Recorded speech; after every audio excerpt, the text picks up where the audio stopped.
16 करोड़।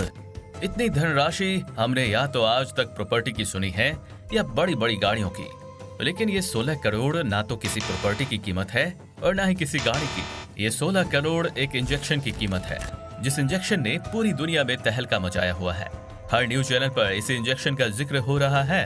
अगर आप इस बात से अनजान हैं, तो हम आपको पहले ही बताना चाहेंगे कि 16 करोड़ के इंजेक्शन को इतनी हवा तब लगी जब इसे विदेश से एक 20 माह के बच्चे की जान बचाने के लिए मंगवाया गया।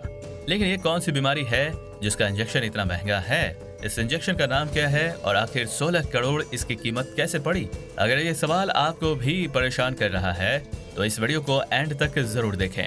अगर आप इस चैनल पर नए हैं तो वीडियो को शुरू करने से पहले चैनल को लाइक, सब्सक्राइब और शेयर जरूर करें। इंसान के शरीर में हर समय कुछ न कुछ चलता रहता है, जिनमें से बहुत से फंक्शंस और रिएक्शंस के बारे में हमें कुछ भी नहीं पता।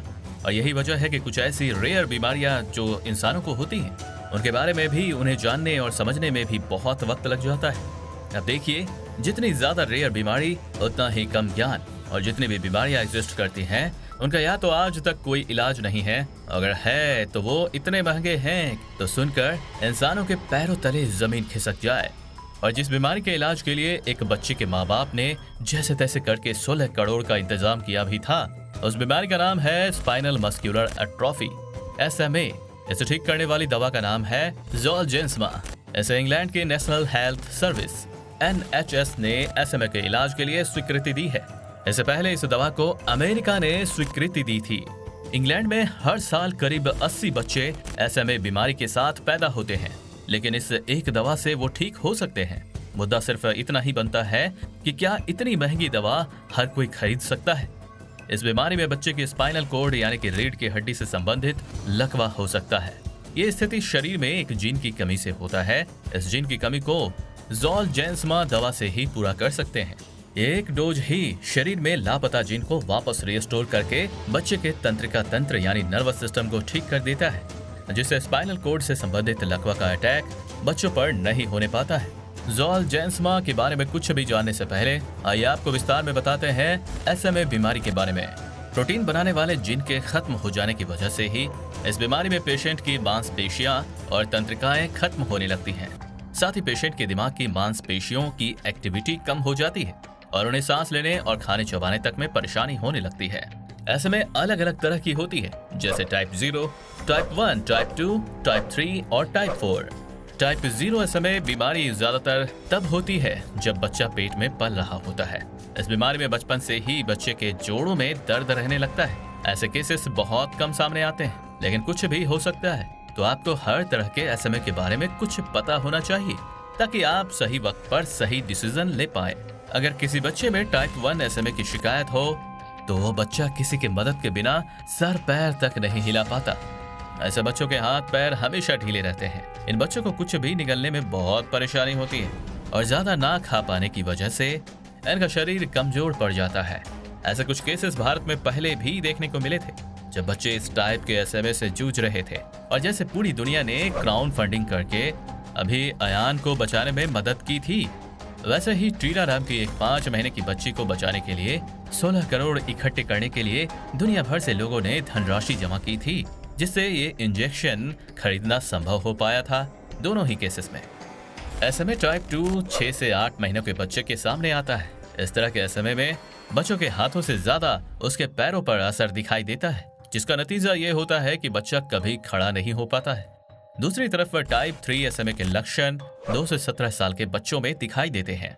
इस तरह के SMA से जूझते बच्चों को आगे चलकर व्हील चेयर की भी जरूरत पड़ सकती है। SMA का टाइप 4 वयस्कों में दिखता है। इस टाइप वाले पेशेंट्स की मांसपेशियां कमजोर होती हैं, जिसका भारी प्रभाव उसके जीवन पर पड़ता है। ज़ोलजेंसमा को दुनिया की प्रसिद्ध दवा कंपनी नोवार्टिस ने बनाया है। NHS इंग्लैंड के chief executive Sir Simon Stevens ने कहा है कि दवा कंपनी के साथ इस दवा की डील करके हमने एक पीढ़ी को बचाने की कोशिश की है, क्योंकि ये बीमारी अत्यधिक क्रूर है। इससे पीड़ित बच्चों के परिजनों की हालत खराब हो जाती है। स्पाइनल मस्कुलर एट्रोफी SMA बीमारी होने के बाद बच्चा अधिक से अधिक 3 साल तक ही जी सकता है।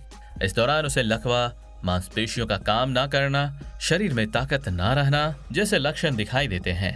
स्टडीज में ये बात सामने आई है कि ज़ोलजेंसमा का एक इंजेक्शन बच्चों को बिना वेंटिलेटर के सांस लेने में मदद करता है, लेकिन किस हद तक?